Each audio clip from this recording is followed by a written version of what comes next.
ඇන්ටාර්ක්ටිකාවේ ග්ලාසියර වතුර උගුරක් බීපු එකෙන් තරුණියක් මිය ගිය කිව්වොත් ඔබ විශ්වාස කරනවද? මේක නිකම්ම බය හිතන චිත්‍රපට කතාවක් වගේ වුණාට මෙතන ලොකු ඇත්තක් තියෙනවා.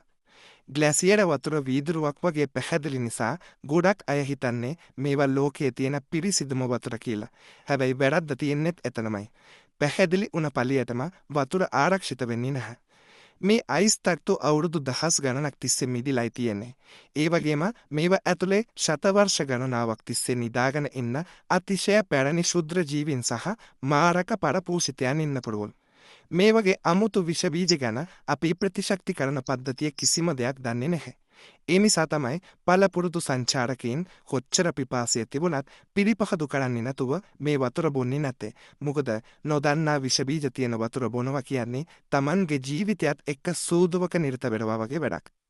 ඉතින් ඔබ ඇන්ටාර්ක්ටිකාවේ හිටියත් පෙනුමට රැවටිලා මේ වතුර උගුරක් බොන්න ඔබ සිතනවද?